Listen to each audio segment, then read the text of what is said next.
autoridades ministeriales ropa de varios normalistas que fueron luego desaparecidos. Dicha situación no era conocida ni por los familiares ni por sus representantes y tampoco existía un registro específico de su procesamiento. Para nosotros este hecho es un hecho grave, tanto desde el punto de vista de la investigación como la importancia que tiene para las familias. Tenemos una especial preocupación por pérdida de evidencias en el caso. Hemos informado a las autoridades de la PCR de la existencia en su momento de una videograbación en la escena de intervención policial que dio lugar a la desaparición de un grupo de normalistas en el escenario de la salida a Iguala, cerca del Palacio de Justicia. Según testimonios que hemos recibido, estos videos existieron y fueron resguardados y enviados a la presidencia del tribunal. Posteriormente nos fue informado que estos registros videográficos fueron destruidos. Si esto es así, si esto se confirma, se habría perdido para la investigación de los hechos elementos fundamentales. Consideramos que esto debe ser investigado y así fue puesto en conocimiento de la Procuraduría General de la República. Buenas noches, bienvenidas y bienvenidos. Esto que vio y escuchó es un fragmento de la más reciente conferencia de prensa y exposición pública de este informe presentado por el Grupo Interdisciplinario de Expertos Independientes que fueron convocados por la Comisión Interamericana de Derechos Humanos para el caso Ayotzinapa. Es un informe y bueno, pues se perfila ya en los próximos días la presentación de un informe final de este grupo de expertos internacionales sobre este caso fundamental y gravísimo en materia de derechos humanos en México. Probablemente, bueno, estamos en el punto de saber si efectivamente se ampliará su presencia en México con este tema o no se da esta ampliación respecto a su presencia en México. Independientemente de eso, estamos por saber con mayor claridad precisamente lo que tenga que decir este grupo de expertos acerca del caso Ayotzinapa. Han dejado en esos días este informe que acabo de mencionar y que contiene elementos como los que una de sus integrantes, Claudia Paz y Paz, acabamos de reproducir precisamente para iniciar una conversación con nuestro invitado en el estudio de CNN en la Ciudad de México. Está aquí Santiago Corcuera, que es un muy importante defensor de derechos humanos en México, que ha tenido representaciones muy relevantes a nivel internacional en esta materia y ha formado parte de manera principal en temas como el caso Radilla, el caso Castañeda con otros ángulos y en el tema de desapariciones forzadas como representante internacional también en su carácter de relator. Estamos, Santiago, en un momento muy importante sobre un caso emblemático, terrible botón de muestra de lo que significa el tema de las desapariciones forzadas y todo lo que va envuelto en el caso Ayotzinapa. Está esto último, más lo otro que han dicho los expertos, más todo lo que está a la mesa del caso en cuestión. Gracias por conversar. Carmen, como siempre, muchísimas gracias por invitarme. Esto último, bueno, nos coloca varios elementos a la mesa. Esto de evidencias no registradas en el expediente, ropa de los chicos de Ayotzinapa, que no sabíamos que estaba ahí y que los expertos nos dicen que están efectivamente como elementos que deben ser considerados, el tema de una videocámara, en fin, todo esto que iremos recuperando a lo largo del programa, pero que nos alerta sobre el tipo de investigación y lo que en el informe final uno podría imaginar, lo que va a presentarse, que altamente probable va a ser en sentido contrario de la llamada verdad oficial o verdad histórica que en su momento presentó el entonces Procurador General de la República, Jesús Murillo Caram.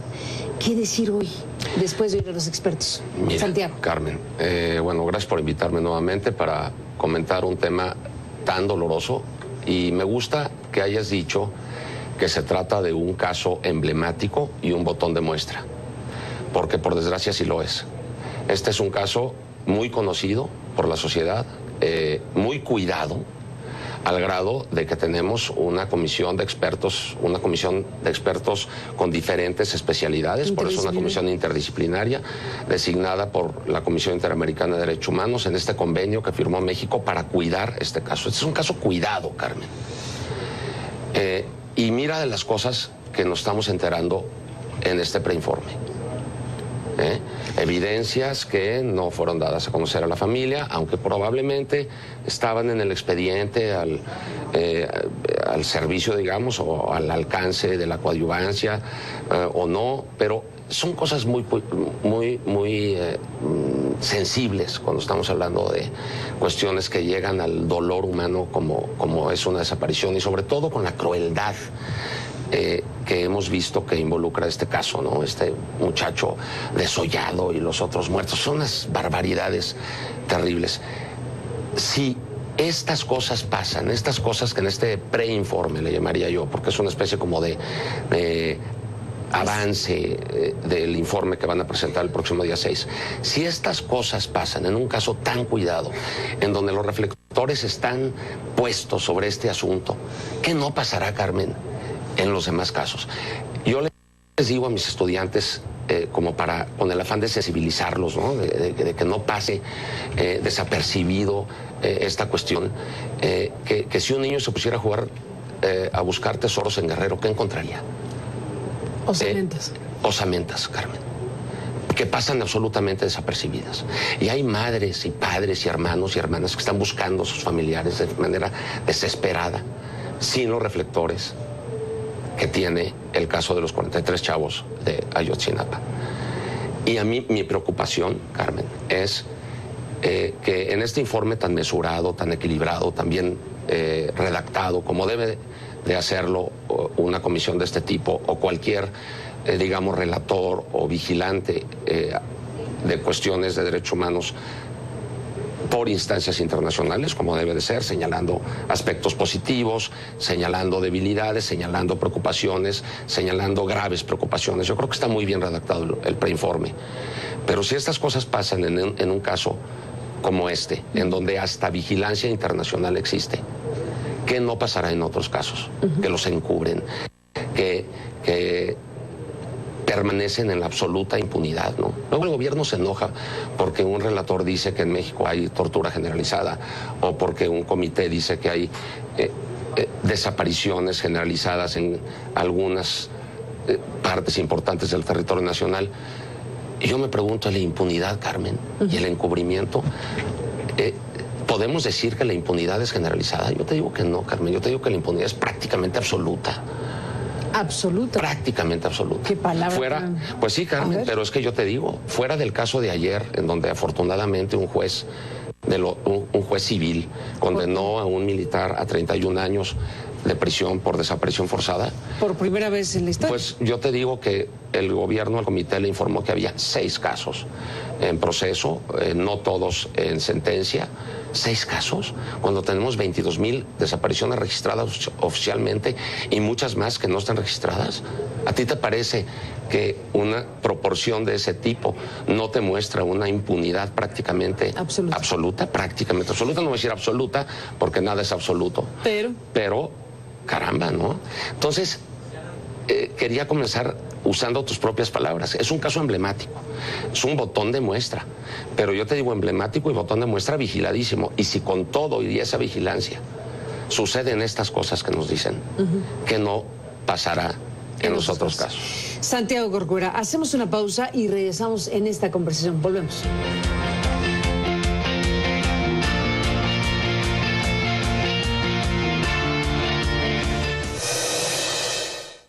El argumento que ha dado el Estado para no permitir nuestra presencia ni que hagamos directamente las preguntas a los miembros del 27 Batallón ha sido que ello pondría en riesgo la legalidad de la investigación. Eso es lo que se nos ha dicho. Obviamente nosotros no compartimos ese argumento. De lo contrario, no se entendería por qué no hay preocupación porque se dañe la legalidad de las declaraciones que se prestaron por los normalistas. En este caso se esgrime este argumento. Es decir, nosotros no compartimos el argumento, pero ese es el argumento que se nos ha dado.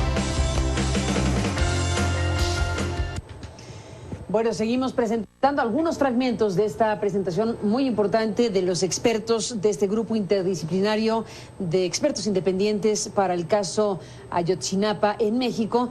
Y bueno, esta que es una de las partes más importantes respecto a la dificultad, digamos, al impedimento de tener una conversación, entrevistas con militares precisamente sobre este caso. ¿Qué te dice, qué nos dice el hecho de que se sacan de la chistera algún tipo de argumentación legaloide para impedir que haya un diálogo directo, una entrevista directa entre expertos internacionales con militares que estuvieron en Ayotzinapa en esa noche mañana de septiembre del año pasado? Estamos hablando de un elemento fundamental y que la negativa pues siembra suspicacia o ahonda suspicacia. Absolutamente. ¿Qué te dice todo esto? Primero, me dice que todas las instituciones castrenses de este país no se han democratizado. Que no ha importado si desde los 70s a la fecha ha habido transiciones de un partido a otro, y que si del PAN, y que si el PRI, y el regreso. Las instituciones castrenses no han sufrido un proceso de democratización como el que sufrieron esas mismas instituciones en el cono suramericano, en Chile y en Argentina, por ejemplo. A mí me da una envidia espantosa ver los procesos que se han dado en Chile, en donde la verdad ha salido a relucir porque se han abierto los archivos que tenían cerrados a piedra y lodo los generales en Chile, y que ahora, gracias a ello, hay decenas de sentencias y que se han dado a conocer los casos, y ha salido a relucir la verdad. Aquí todavía no sabemos qué le pasó a Rosendo Radilla y qué le pasó a los otros 500 desaparecidos de la Guerra Sucia. ¿Por qué? Porque el absoluto hermetismo, absoluta impermeabilidad, o sea, no se puede penetrar a las instituciones castrenses para que nos digan la verdad. No se dejan ni entrevistar. O sea, los expertos en este precomunicado, en este preinforme, dicen que no entienden por qué sí han podido entrevistarse con testigos, con víctimas, con policías, con autoridades, y no han podido entrevistarse con los militares. ¿Por qué? Y luego, que bueno, sí nos vamos a dejar interrogar, pero me mandas por favor las preguntas por escrito. Sí, hombre, a mí mi alumno me dice, me mandas por favor las preguntas del examen por escrito, y tú ya te imaginarás lo que yo le voy a contestar. Si estos no quieren hacer además un careo de carácter penal, ellos están haciendo una investigación con los principios que rigen este tipo de investigaciones en el derecho internacional. Esto no es un... Y entonces no soy Ministerio Público, no, estrictamente. Y entonces el ejército contesta sí, pero dentro del marco del proceso penal, no. Si estos expertos no son coadyuvantes, son especialistas que vienen a México a vigilar este proceso y quieren sostener estas entrevistas. Y creo que Francisco Cox dijo en la conferencia de ayer que eso de mandar las preguntas por escrito y que luego se las contesten, y que las entrevistas o los interrogatorios se hagan en el contexto o en el marco, dice aquí, del proceso penal, creo que dijo Francisco que no va a ser aceptable para ellos, ¿no? Que ellos lo que quieren es tener una franca conversación como la han tenido con los otros. Con todos los demás. Eso es muy lamentable, porque francamente, Carmen, es urgente que se democraticen las Fuerzas Armadas en ese sentido, que haya más transparencia, que haya más apertura, que nos enseñen las cosas que ellos saben y que nosotros sabemos que saben, pero que no están dispuestos a decirnos. Ahora, Santiago, tú has dicho el ejército se ha resistido, etcétera, pero al final de cuentas es algo que corresponde a la autoridad civil decidir, teóricamente. Es Gobernación quien ha dicho y ha argumentado al respecto. Si la autoridad civil le dice al ejército que debe entrevistarse con los expertos, debería suceder, ¿o no? Ay, Carmen. ¿O no? Pues no. Debería claro no. suceder, dije. Sí, claro, a mí me encantaría ver que el general... Bueno, que el secretario de la Defensa no fuera un general secretario, sino que fuera una mujer civil, por ejemplo, como sucede en España, hasta embarazada estaba. Qué increíble era eso. Qué increíble poder tener un secretario civil, un secretario de la Defensa civil, como sucede en Colombia, como sucede en otros países. Nosotros no hemos podido eso.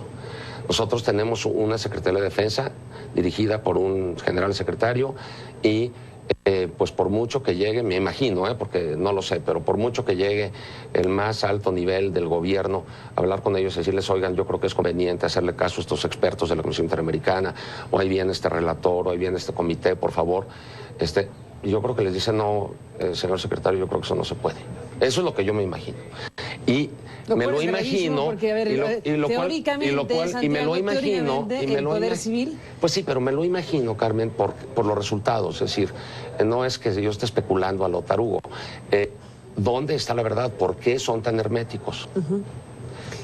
Yo me imagino que ha habido intentos poderosos por parte de las autoridades civiles del gobierno federal de decirle a las instituciones castrenses, oigan, reciban. ¿De convencerlos, tú crees? A lo mejor sí, yo sí. ¿Y no lo han logrado? Pues yo creo que no, pues aquí están los resultados. Ahora, no lo han logrado. Por eso digo, yo no... No, a ver, pero el tema que estás diciendo es importantísimo, porque aquí en todo caso estás planteando que la autoridad civil está tratando de convencer al ejército de que hagas... Bueno, es importante decir que la autoridad civil está por encima de la militar, teóricamente. En un modelo teóricamente. Yo lo único que te digo es que no lo crees. Me retracto de mis especulaciones, porque no son más que especulaciones, y me remito a los hechos. Yo digo que obras son amores y no buenas razones. A mí que no me digan, ay, cuánto te quiero, si a la mera hora te traicionan. Esto es, para mí, el resultado. No han podido entrevistarse con el batallón. Pues eso es a estas pruebas me remito. ¿Para qué dicen que hay mucha apertura si no la hay? Si no nos digan que hay mucha apertura, si a la hora de la hora encontramos razón. Ahora, este preinforme señala también aspectos positivos, en donde ellos mismos dicen, hemos encontrado mucha apertura con la Procuraduría General de la República, particularmente con Arely Gómez, hemos tenido muy buenas entrevistas con el secretario de Gobernación y particularmente con Osorio Chong. Ahí están los resultados. Ahí notamos aspectos positivos, luces. ¿En dónde están las sombras? En la cerrazón del ejército. Santiago Corcuera, tristemente se nos acaba el programa. Vamos a hacer una pausa y te propongo que la parte final del programa, el tema Ayotzinapa está aquí. Estamos a la espera, efectivamente, del informe final de estos expertos el próximo 6. Vamos a ver cómo se presentan las cosas, pero déjame ir a la pausa y regresemos con el tema de las desapariciones forzadas en general. Hay en este momento hay un proceso en términos legislativos y un conjunto de cosas que decir de qué está pasando en México con el tema. Volvemos después de la pausa en un instante. Porque lo que yo también te quería decir.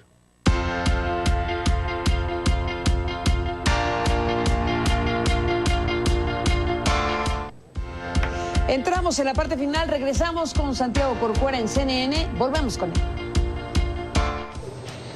Santiago Corcuera, se nos acaba el tiempo, pero te quedaste con algo que no dijiste del tema anterior. Gracias, Carmen. Sí, a lo que me refiero es que esta cerrazón del ejército produce un mal sabor de boca, una sensación negativa, porque nos han dicho desde el principio que no, que el ejército no tuvo nada que ver, que fueron los policías municipales, y luego el crimen organizado, etcétera, que el ejército no tuvo nada que ver, que no tuvo nada que ver.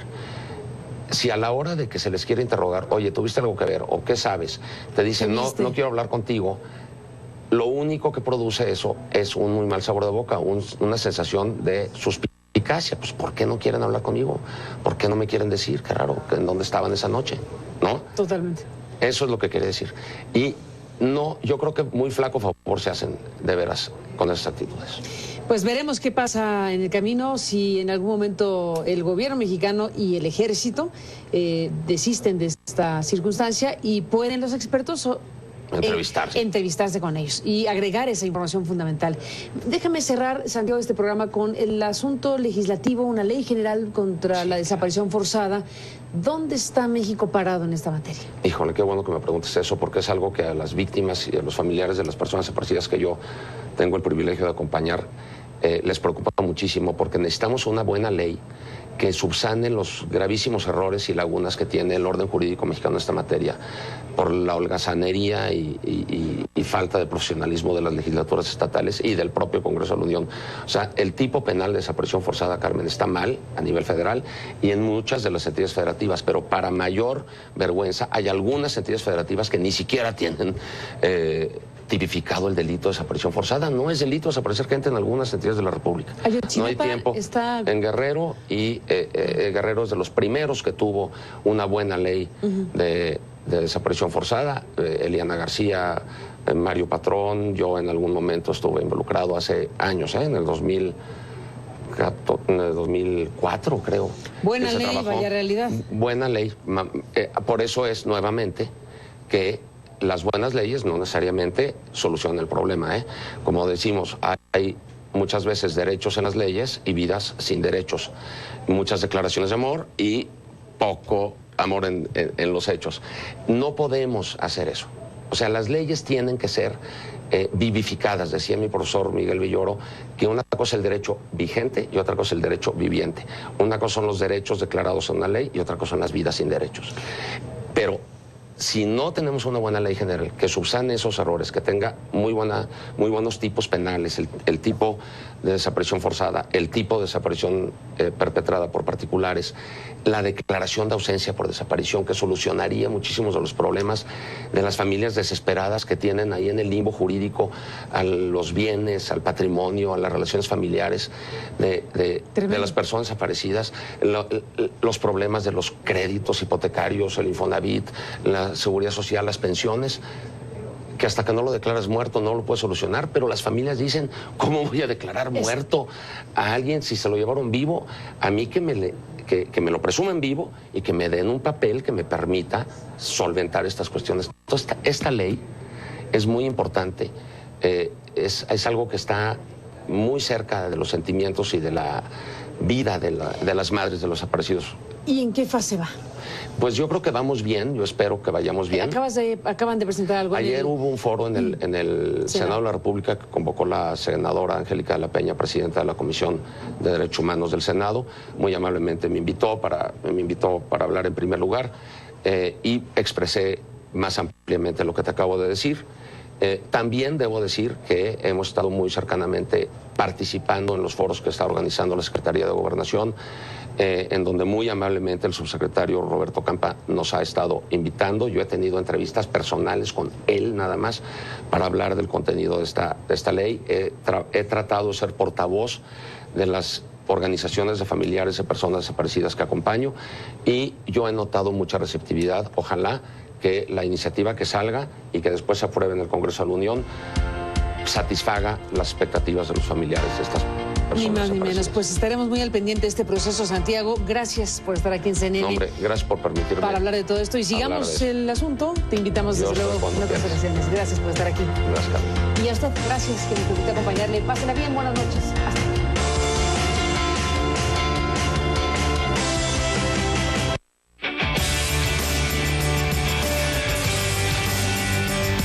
Somos CNN México.